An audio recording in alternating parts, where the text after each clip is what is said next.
Greetings and thank you for joining me for another episode of Dr. E Speaks. I am Dr. E Speaks and I am so excited to take you on this journey where you can sip, savor, and elevate your minds. This is our Q&A edition. And so without further ado, let's go ahead and get started. So the first question that I have is this. What's the best way to let go of past regrets and embrace the present? Okay, what's the best way to let go of past regrets and embrace the present? So let me start by saying this. One of the things that's difficult for a lot of us to do sometimes is look back at our past, right? To be able to reflect and bring that back to the surface because we just want to suppress it. We want to be done with it, especially if it's something that hurt us, something that we're still having residual energy connected to, something that is still alive and breathing. So maybe it was someone that harmed us. So remember, harm in our lives and in our historical past can come from a person, place, or thing. So it can come from an individual that has harmed us, and come from a situation or an experience or a place that, triggers us or causes us or reminds us of a trauma. But one of the key concepts that I think we often forget to think about is the fact that we are reflecting. We're reflecting. If I reflect on something, that means that I'm looking back. If I'm looking back behind me, that means it's in my past. That's the fucking point, is that it's in your past, which means that not only is it not your present, hello, somebody, not only is it not your present, but you actually fucking worked through it to get to where you are now. Which also means that there are some lessons and some things that you've learned and picked up about survival, about resiliency, about strength, about boundaries to even help you get to the point right now. You wouldn't be capable or able to even identify that you had an issue right now if you hadn't worked through it in the past. The problem is that you're still holding on to that emotional piece because you haven't acknowledged that you've either A, done the work, or you're still feeling guilty for not doing enough of the work. Okay? So anytime we can look back at something, we should be able to pull the knowledge, the excitement, and the motivation that there are things that I learned from that experience. But if we're not using those tools that we've learned, if we're not identifying those red flags, if we're not acknowledging those boundaries, then we're bound to repeat the same shit, right? Over and over and over again. So the best way to let go of past regrets and embrace the present is to acknowledge the past, to accept the impact, and to put the lessons in place that you learned from that. And sometimes that lesson is stop fooling with them. Sometimes that lesson is stop investing here, whether it's your time, your energy, your mental set, whatever. So we've got to do a better job at recognizing and acknowledging the lessons that we have learned and being able to be honest with ourselves that there are some changes that not only need to happen externally in order for us to move forward, but also internally too. Okay? And if you need more help on that, you need to make an appointment with your girl and I got you covered. All right. What's the next one? Okay. Question number 2. How can I tell if a relationship is truly healthy or just comfortable? Ooh, that's a good one. How can I tell if a relationship is truly healthy or just comfortable? So this is a very loaded question because I think we all have different definitions of healthy and different definitions of, what comfort is in a relationship. And some people, let's just keep it a buck, want to be comfortable in their relationships. But I think what we're talking about here is that comfort in the absence of growth. Okay? Comfort in the absence of growth. In any type of dynamic relationship between you and another person, whether it's a parent-child, coworker to coworker, subordinate, supervisor, relationship, no matter what that is, there is going to be or should be a level of comfortability that you have in that dynamic, but that comfort is added to growth. So I feel comfortable enough to confront you or to address this concern. I feel comfortable enough to express what it is that I'm feeling, reset my boundaries, or renegotiate the contract of how we're evolving. So if the comfort is in the absence of growth, then it's a problem.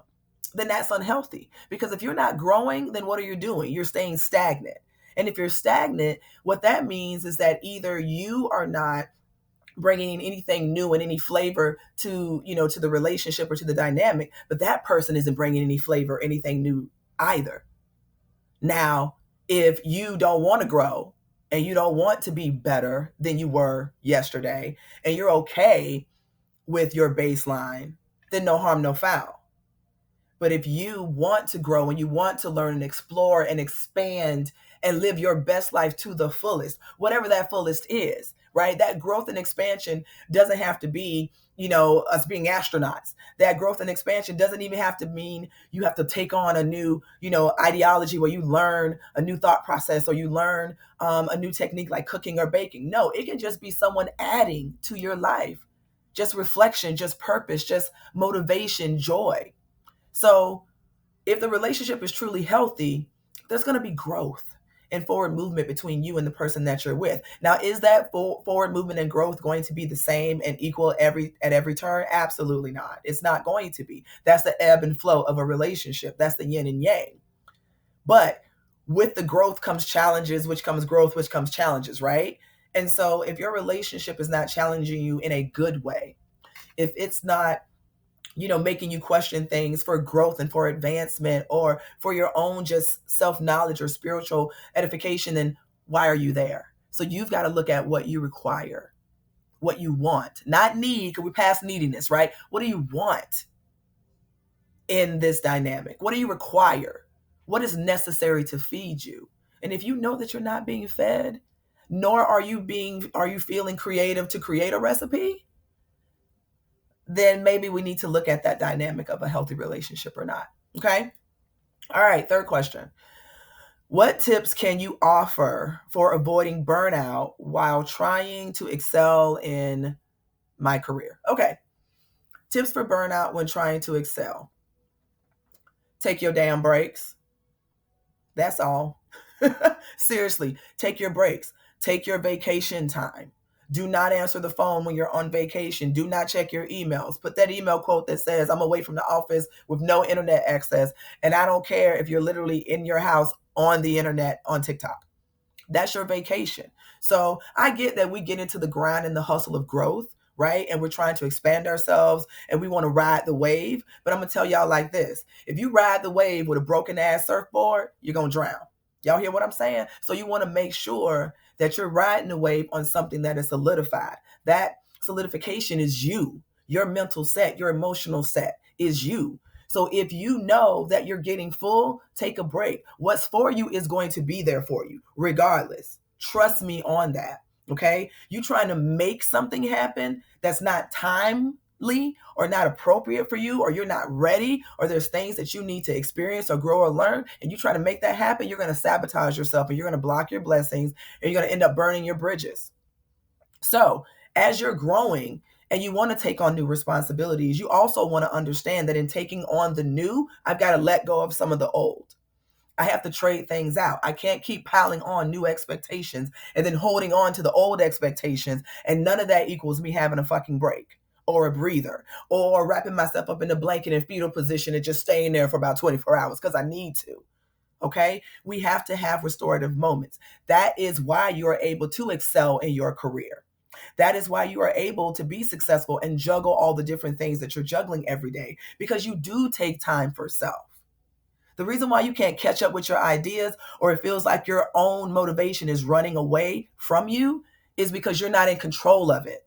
You're literally checking off boxes of someone else's script instead of taking their script, chopping and screwing it the way you need to, and then making it applicable for your success. So how do we avoid the burnout? We take a fucking break in order not to burn out. We take our hands and put that wick out on our own without somebody having to come and blow it out for us. Because we know as a professional, as a career person, that I have to have moments of restoration. And that means unplugging and disconnecting from all things that would normally drain and take power from me. And maybe that means disconnecting in entities, like I'll take a break from my kids, I'll take a break from my mate, I'll take a break from my parents, at different times. But it's all about that balance of taking those breaks. Okay? And that's how we continue to excel, because we restore. All right, guys, I hope you have enjoyed Wine and Wisdom today. Again, I am Dr. Carlia East, and I enjoy giving you these vibes. If you have some more questions, please submit them, like, share, and follow me. Be healthy and be safe, and I will see you guys in a couple of weeks. Take care. Bye.